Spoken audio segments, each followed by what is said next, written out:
5 seconds. Start.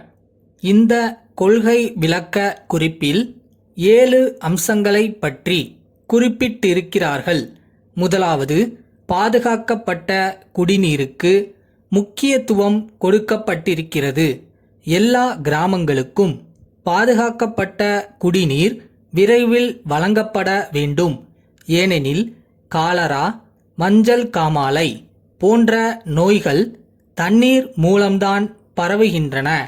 ஆகவே இத்தகைய நோய்களை பரவாமல் தடுக்கும் வகையில் எல்லா கிராமங்களுக்கும் விரைவில் பாதுகாக்கப்பட்ட குடிநீர் வழங்கப்பட வேண்டுமென கேட்டுக்கொள்கிறேன்.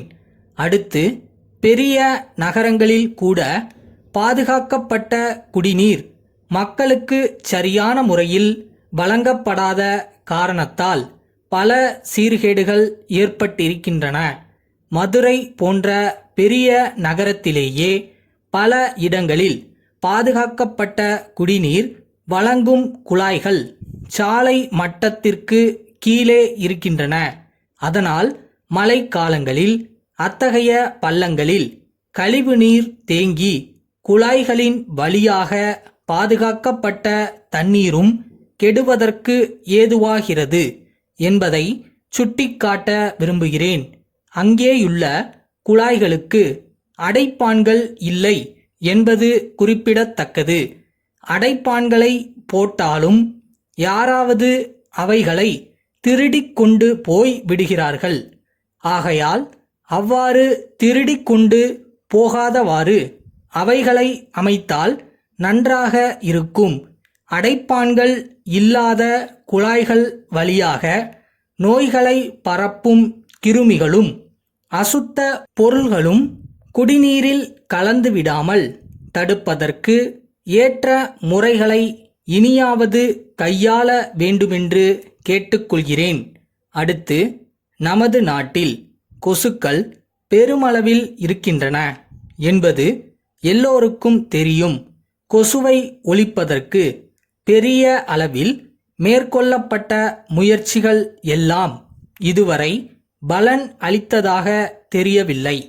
கொசு தொல்லை காரணமாக நாட்டில் யானைக்கால், மூளை காய்ச்சல் போன்ற வியாதிகள் பெருமளவுக்கு பெருகி கொண்டிருக்கின்றன என்பதை நாம் உணர வேண்டும். அண்மையில் நம் மாநிலத்தில் சில கிராமங்களில் யானைக்கால் வியாதி பரவியிருக்கிறது.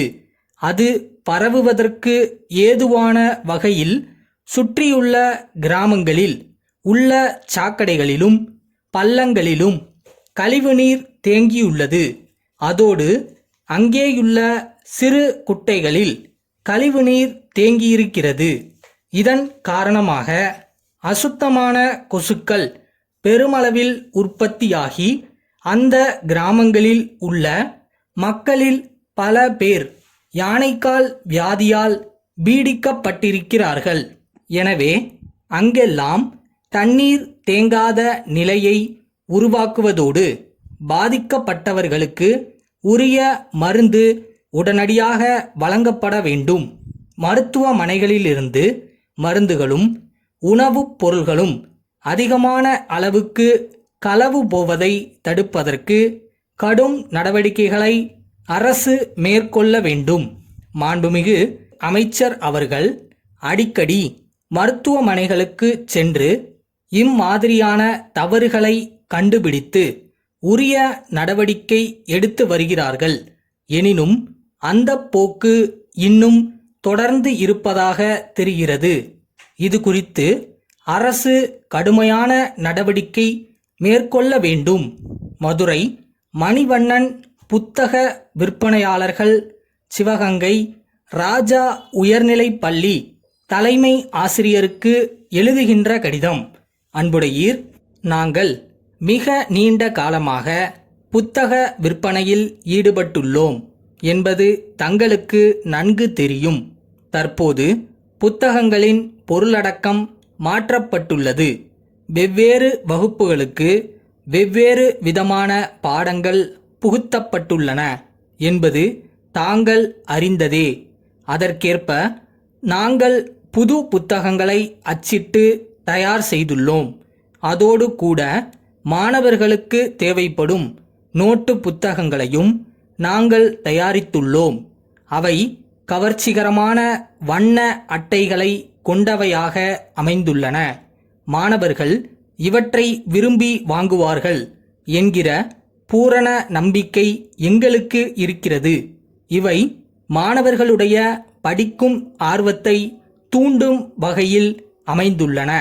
இவற்றை அவர்கள் வாங்கி பயன்படுத்தி முன்னேற்றம் காண்பார்கள் என்பதில் ஐயமில்லை.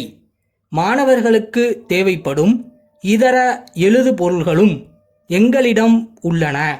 விலைப்பட்டியலின் நகல் ஒன்று இத்துடன் இணைக்கப்பட்டுள்ளது. தங்களுடைய தேவைக்கான கோரிக்கை மனுவினை விரைவில் எதிர்பார்க்கிறோம். தங்கள் நம்பிக்கையுள்ள